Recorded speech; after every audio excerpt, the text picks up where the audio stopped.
In a future world, this man transferred the memories of his deceased wife into an advanced robot, hoping to bring her back to life. However, after connecting with the AI, the robot that was created turned out to be capable of terrifying actions. This part of the story needs to be explored further. At the beginning of the story, we are introduced to a highly intelligent scientist named George, who is exceptionally skilled in creating advanced robots. George received a contract from a large private company to develop the most advanced robot. He accepted the contract and started working on it. To facilitate his work, the company built a large laboratory in the middle of a forest so that George could fully focus on his experiments. As usual, George would jog and then go to his laboratory. By now, George had created 2 advanced robots named Jivan and Kitu. Jivan had excellent emotional and data analyzing capabilities, and Kitu was an advanced version of J1, meaning it had all the features of J1 but at a higher level. Despite this, George was not satisfied with these developments. George frequently video called his wife, Julia, but due to the contract, he could not meet her. This contract was for nearly 3 years, and 2.5 years had already passed. George was becoming increasingly frustrated as he could not spend time with his wife. George was also talking to his senior, Simon, who was closely monitoring his work progress.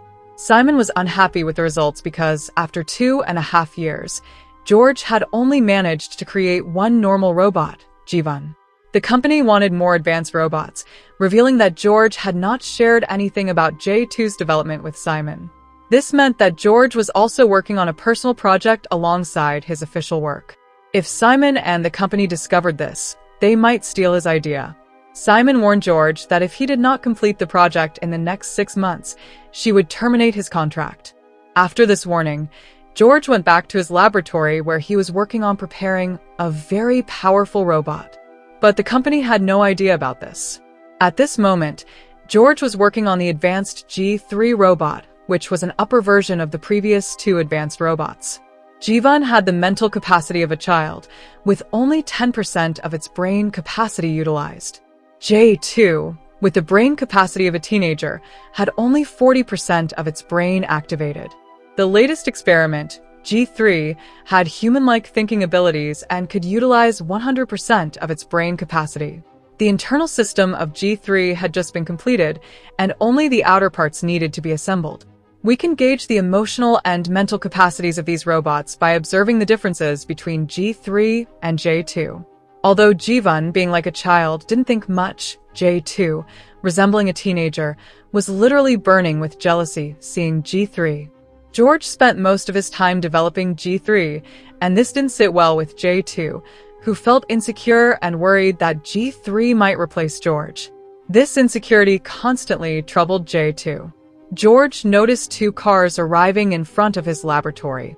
Inside the cars were Dr. Clear and his team. Dr. Clear had come to check on George's wife, Julia, because George was having trouble maintaining a proper video call connection with Julia. This revelation unveils the main plot of the story. In reality, Julia had passed away 3 years ago, and the video calls George was making were actually with Julia's consciousness.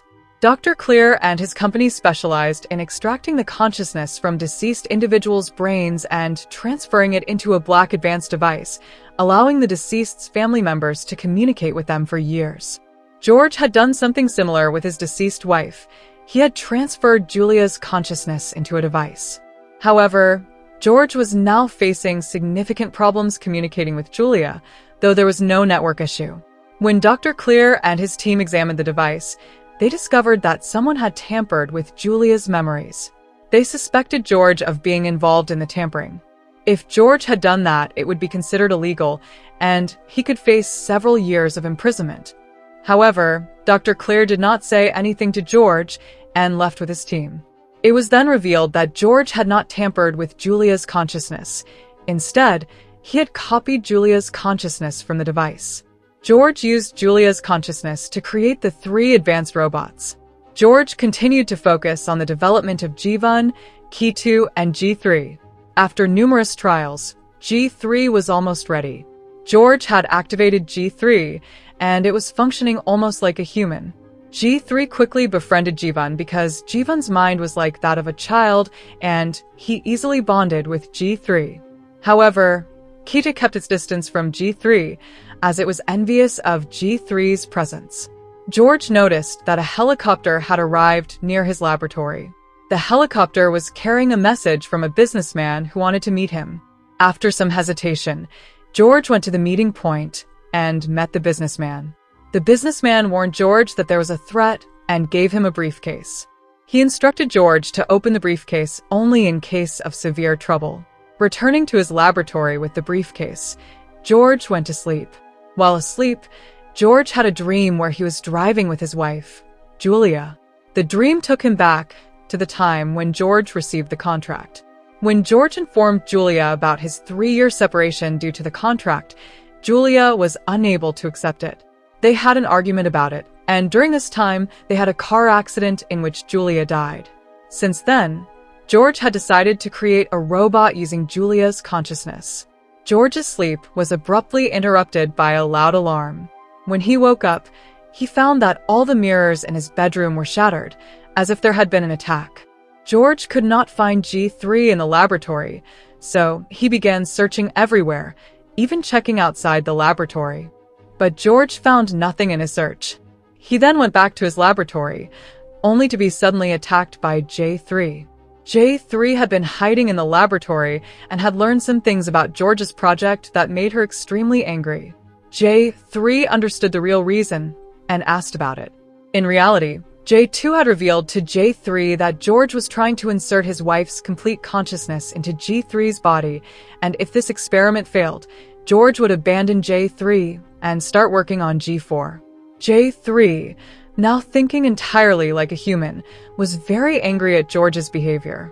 Frustrated with these incidents, George decided to deactivate J3 temporarily. After that, George received an email from his company stating that a team of managers would visit soon to inspect the robots George had created. So, George focused on completing G3. G3 was ready, but some parts still needed to be installed to ensure it would function properly. George slowly began integrating his wife's consciousness into G3's brain, and he designed G3's body to resemble his wife's. G3 was now ready for its first trial.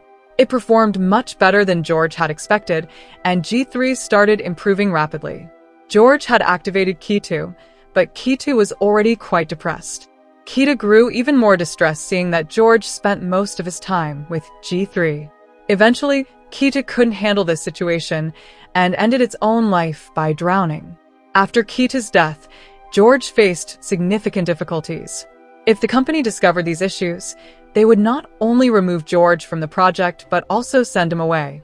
Therefore, George decided to integrate 100% of Julia's consciousness into G3.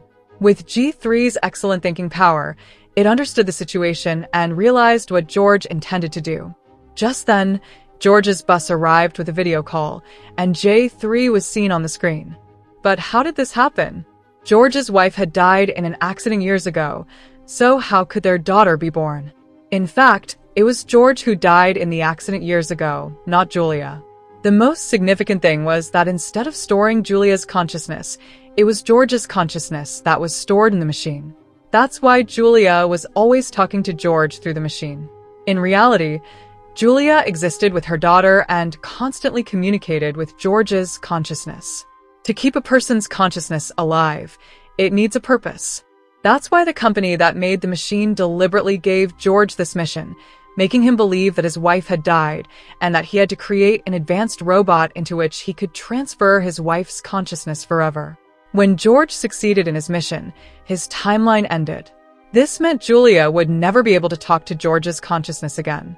And with that, our story ends here. This story shows us a future where human thoughts and consciousness could be stored even after death. What seemed simple was actually quite complex. Our story concluded here.